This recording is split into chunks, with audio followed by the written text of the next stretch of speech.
Major Iqbal ने इस 60,000 करोड़ की रकम को भारत में घुसाने के लिए नेपाल बॉर्डर का रास्ता सुझाया था। प्लान ये था कि नेपाल से ये पैसा सीधे उत्तर प्रदेश में घुसेगा और यूपी में इस पैसे को रिसीव करने की जिम्मेदारी दी गई कुख्यात बाहुबली गैंगस्टर अतीक को। अतीक का गुंडों का जाल इतना बड़ा था कि अगर पैसा उसके रास्ते से जाता तो पूरे हिंदुस्तान के चप्पे चप्पे में बिखर जाता।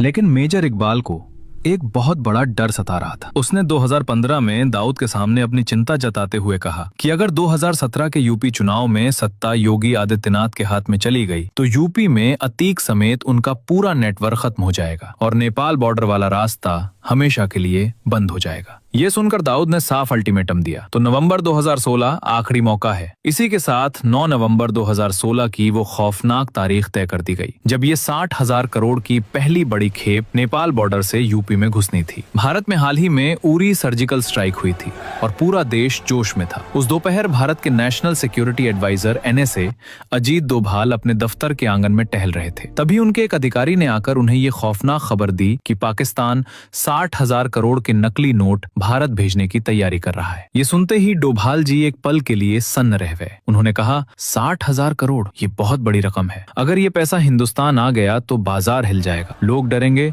और देश की स्थिरता टूट जाएगी।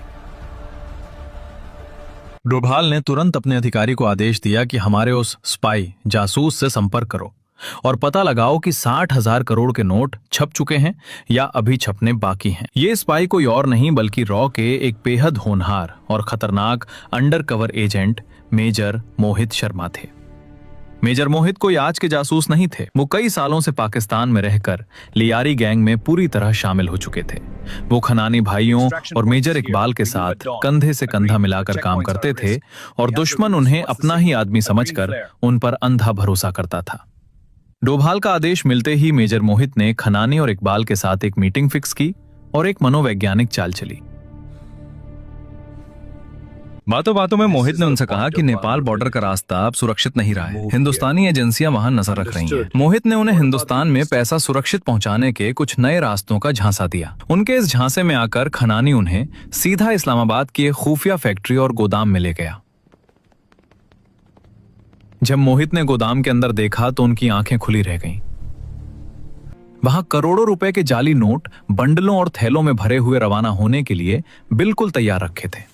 नोट छप चुके थे और मेजर मोहित ने अपने चेहरे पर कोई भाव लाए बिना ये सारी जानकारी अपने दिमाग में दर्ज कर ली। उसके बाद मेजर शोभित शर्मा ये खबर अजीत डोभाल को भेजते कि नोट छप चुके हैं।